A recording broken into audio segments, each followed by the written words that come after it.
It is Monday, the beginning of the week in the Transformer world. And we're going to jump into some big Transformer reveals we just got yesterday. Two brand new Rise of the Beast product through the Core Class Studio series. These were listings that we got last month. And now it confirms some code names. It confirms some characters. We get the first look of one of these characters that we didn't know up to this point. A lot of cool stuff going on. We're going to break it down, make sense of everything like we do here on the Transformer Slag podcast. So let's do that, shall we? Now, we got two brand new listings with images, with product information, with a release date, which could be dubious. I'll get into that in a moment, as well as everything else.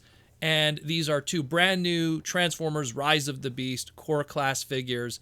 They come courtesy of the Amazon Australia website. And stuff like this happens a lot where web domain distributors and all the different people that are in charge of admitting the website, they're not aware of what stuff is under NDA, what shouldn't be shown, and a lot of times their job is to make sure that those listings for product in the endless amount of product that is on an Amazon website is put up. And once in a while, some stock images that are sent by Hasbro end up going up a little earlier than expected. And as a result, we have here today our core classes with Rise of the Beast for 2023. Now, the first one we got here, originally when we learned about these core classes, the first one we had here was called Transformers Generations Core Class TF7 Delta 1. That's what it was called. We didn't know what the name of the character was. That was just the code name. And today we have something that is called Terrorcon Freezer. No, not the Dragon Ball character Frieza, Freezer. Very interesting choice of name here in Transformers. Never has been used before. There's been a Freezon, but there's never been a Freezer. So this is clearly one of those Terrorcon Goonies that are in the background of that big battle scene at the end of the trailer that we've seen. And he's going to be a core class. According to the listing here, it says that he's going to be 3.5 inches. He's a Terrorcon, and he transforms into a battle weapon that could be used by other Studio Series figures. That's what it says here. So it's probably going to play up more into what we've already seen with some of the gimmicky mainline stuff where there's these Power Alliance things where characters transform into weapons. There might be some kind of gimmick within the movie that has that at least, and they're going to play up on that. So this character here is Studio Series 1. Again, according to this, Transformers figure attaches to other Studio Series figures in robot mode or vehicle mode as battle weapon. So interesting. That's and again, we don't have an alt mode image. We only have a robot mode image. And let me tell you, it's like they took Frenzy from the 2007 Michael Bay Transformers movie and fused it with General Grievous from Star Wars. And you got this Terrorcon Freezer character. I'll tell you this right now, the moment I get this figure, I'm going to dig up my old Transformers Star Wars crossovers, the small edition Obi-Wan Kenobi, the 2011 Jedi Starfighter version. And the cool thing about those is they come with multiple lightsabers, a lot of those. So if you have a bunch of them, you could just give this guy, I almost guarantee probably the 3.25 inch peg holes and everything work. And you could probably have a little Obi-Wan versus Transformers Grievous all over again with this figure. Very funny looking guy. But yeah, very weird. Again, he's the Delta 1 listing. So if we ever get any other Delta listings in the future, it'll probably indicate to this. The fact that it says Delta 1 might imply that there might be other Terrorcon characters, much like how we had the Dreads back in Dark of the Moon and stuff, and there was different versions of them, and they were kind of the goons of the bad guys in that movie. So kind of the same thing here. Pretty cool otherwise. Again, it's nice to get a little more information on these characters. Now let's talk about one of our main characters and one of the more exciting ones, in my opinion.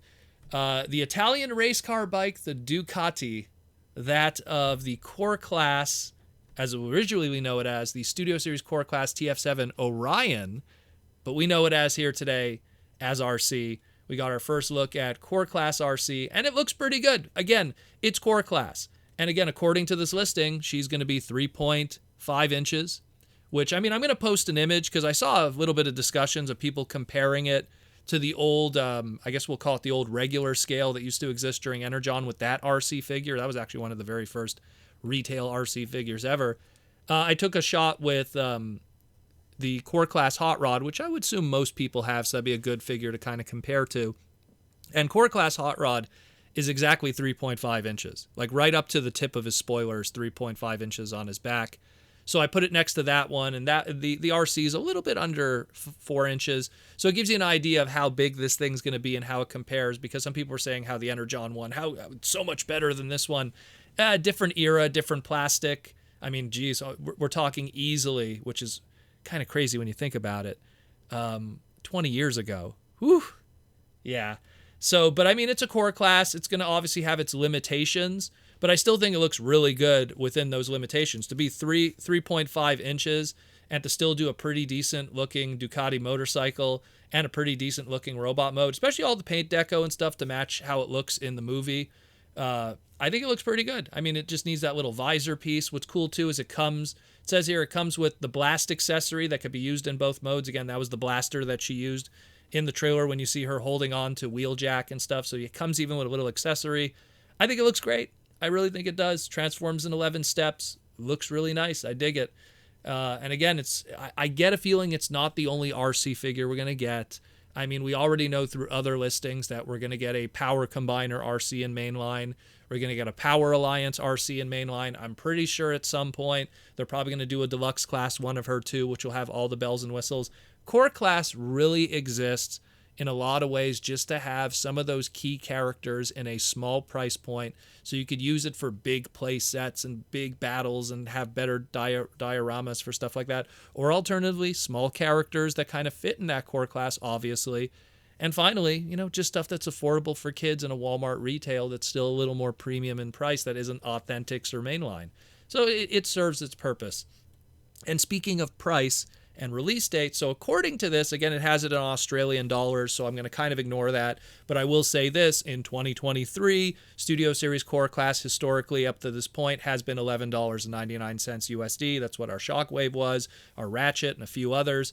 So I'm going to say that it's probably going to be $11.99 in the next couple of months when this does release. And speaking of release, it says here that the release date is February 17th, 2023. Maybe. I don't really think it's going to come out that early.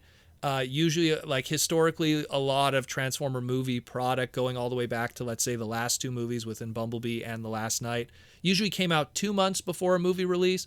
So I would aim more, to be more honest, I would aim more for, like, let's say May. But obviously stuff does break release dates. Look at all the other mainline stuff that we've been seeing on the other side of the globe kind of breaking release dates. It happens all the time. But from an official hard release date, I'm thinking May is going to probably be more correct. But either way, pretty cool stuff. I dig the two that we see here, and it gives us a better idea of more Rise of the Beast product, especially from the Studio Series side of things. And we finally get to see this Freezer character. So pretty cool. Let me know what you think. There's still way more stuff we got to talk about later this week. There's going to be a lot of other stuff that's going to be pouring out. There's going to be control art. There's going to be all kinds of stuff. So stay tuned to that with the Transformer Slag podcast, and we'll keep you updated, informed, and hopefully entertained here in the Transformer world. I'll talk to you soon.